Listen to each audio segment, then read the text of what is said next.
തെയ്യങ്ങളിൽ വിഷ്ണുമൂർത്തി മാത്രമാണ് വടക്ക് നിന്ന് വന്ന ദൈവം. ബാക്കി എല്ലാ തെയ്യങ്ങളും തെക്ക് നിന്ന് വന്നതാണ്.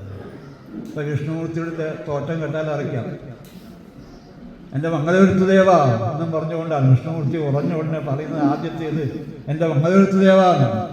മംഗലാപുരത്ത് നിന്ന് ഇങ്ങോട്ട് വന്നതാണ് വിഷ്ണുമൂർത്തി. എൻ്റെ വിശദാംശങ്ങളിലേക്ക് പോകുന്നില്ല. മറ്റ് മിക്ക ദൈവങ്ങളുടെ തോറ്റം നോക്കിയാലും തെക്ക് നിന്ന് വടക്കോട്ട് നിറവട്ടം പൊഴിച്ചു പോകുന്ന കാലത്തിങ്കൽ എന്നാണ് തെയ്യത്തിൻ്റെ വാക്ക്. അപ്പോൾ തെക്കിൽ നിന്ന് വന്നതാണ് എന്നതാണ്. ഇപ്പോൾ മരുമക്കത്തമായാണ് നമുക്കുള്ളത്. മരുമക്കത്തായം വന്നത് 16-ാം നൂറ്റാണ്ടിലാണ്. ചരിത്രത്തെ പറ്റി ഏറ്റവും ആധികാരികമായി പഠിച്ച കേരളത്തിൻ്റെ ചരിത്രകാരന്മാരിൽ ഏറ്റവും പ്രാമാണികനായ പ്രൊഫസർ ഇളംകുളം കുഞ്ഞമ്പിള്ള, KT പത്മനാഭമേനോൻ തുടങ്ങിയ പണ്ഡിതന്മാർ ധാരാളം.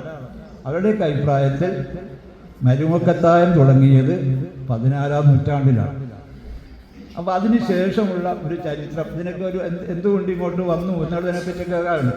ഒരു വാദം, പല വാദങ്ങളുണ്ട്, ഞാൻ വെളുത്തോട്ട് കേശവനുമായിട്ടൊക്കെ ഇത് ചർച്ച ചെയ്തിരുന്നു. ഒരു വാദം പെരിയക്കാവ് പഴശ്ശി രാജാവിൻ്റെ ഭടന്മാരായ, പഴയ കാലത്ത് പഴശ്ശി രാജാവിൻ്റെ ഭടന്മാരായിരുന്നു എന്നാണ്. കൊച്ചി രാജാവിനുണ്ടായിരുന്നതുപോലെ ഒരു കാലത്ത് പഴശ്ശിയുടെയൊക്കെ ഒരു ഭാഗമായിട്ടാണ് ഉണ്ടായിരുന്നതെന്ന് ഒരു വാദമുണ്ട്. ഞാൻ കടക്കുന്നില്ല.